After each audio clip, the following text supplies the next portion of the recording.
আর্থিকভাবে লাভবান হওয়ার জন্য শফিকুলকে তারা হত্যা করবে। লাইলনের রশি দিয়ে শফিকুলের গলায় রশি দিয়ে টান দেয় এবং পানিতে চুবানোর পর তার লাশ কচুরিপানা দিয়ে ঢেকে দেয়। গত পরশুদিন আমরা যে লাশ উদ্ধার করেছি জনাব শরীফুল ইসলাম, তার হত্যাকাণ্ডের বিষয়ে তো 11 তারিখ অফিসার ইনচার্জ সদর থানা জনাব আসাদুজ্জামান তিনি সকালে একটা ফোন রিসিভ করেন সকাল 9টায়, যে জনৈক ব্যক্তি জানায় যে 12 মাসি বিলের কচুরিপানার নিচে একটা ভাসমান লাশ পাওয়া গেছে এবং বিষয়টার সাথে সাথে তিনি আমার সাথে শেয়ার করেন। পুলিশ সুপারের সাথে শেয়ার করার সাথে সাথে আমি তাকে ঘটনাস্থলে যেতে বলি। একই সাথে প্রচুর পুলিশ আমরা ঘটনাস্থলে প্রেরণ করি। সেখান থেকে পুলিশ যে জনগণের সহায়তায় লাশ উদ্ধার করে, লাশ উদ্ধার করার পর লাশটা আইডেন্টিফিকেশন করা হয় এবং আইডেন্টিফিকেশনে জানা যায় যে তার নাম হচ্ছে শফিকুল ইসলাম, তার বাড়ি তিলকপুর, থানা আক্কেলপুর, জেলা জয়পুরহাট। পরবর্তীতে পুলিশ লাশের সুরতাহাল করে এবং পোস্টমর্টম করার জন্য হসপিটালে প্রেরণ করে। আপনারা জানেন হয়তোবা যে শফিকুল মিসিং সংক্রান্তে গত 9 জুন সদর থানায় একটা জিডি হয় এবং সেই জিডিতে তাদের পরিবার উল্লেখ করে যে ব্যবসার কাজে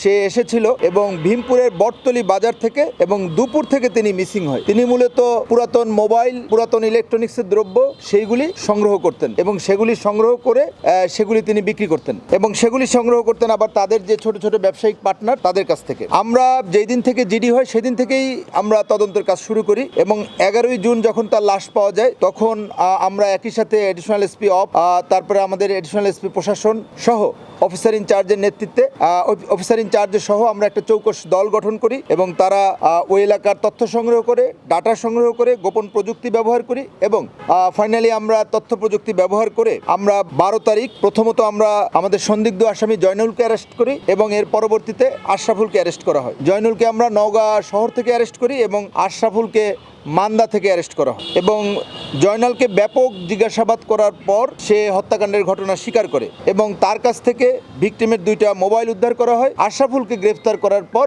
তার কাছ থেকে আপনার ভিকটিমের ব্যবহৃত মোটরসাইকেলটা উদ্ধার করা হয়। এই গ্রেপ্তারকৃত 2 জন আসামি আমাদেরকে জানায় যে তারা 7 তারিখ সুতিহাটে তারা মূলত শফিকুলকে হত্যার প্ল্যান করে। শফিকুল যে ইলেকট্রনিক্সের ব্যবসাগুলো করত সেগুলি আবার এর সাথে আপনার এই জয়নুল জড়িত, আশরাফুলও জড়িত, আরও একজন আছে তার নামটা আমরা বলবো না, সে পলাতক আছে।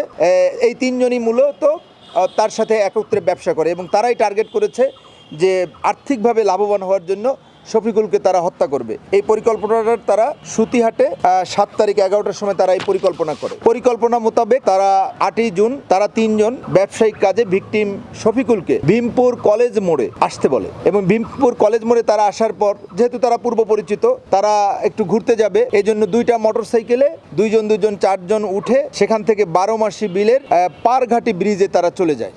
আপনারা জানেন ওই ব্রিজ, এবং সেখানে তারা ধূমপান করতে থাকে। হঠাৎ করেই পিছন দিক থেকে একজন যে পলাতক আছে সে লাইলনের রশি দিয়ে শফিকুলের গলায় রশি দিয়ে টান দেয় এবং টান দেওয়ার সাথে সাথেই আমাদের গ্রেপ্তারকৃত আসামি জয়নুল সে হাত চেপে ধরে এবং আশরাফুল তার পা চেপে ধরে এবং তারপরে তাকে সে যখন নিস্তেজ হয়ে যাওয়ার পর তারপরও তার মৃত্যু নিশ্চিত করার জন্য তারা 3 জনে মিলে ওই 12 মাসি যে বিল আছে আপনারা দেখতে পাচ্ছেন ওখানে, আপনারা জানেন সেখানে তাকে প্রচুর পানিতে চুবায় এবং পানিতে চুবানোর পর তার লাশ কচুরিপানা দিয়ে ঢেকে দেয়। অতঃপর তারা মোটরসাইকেল যোগে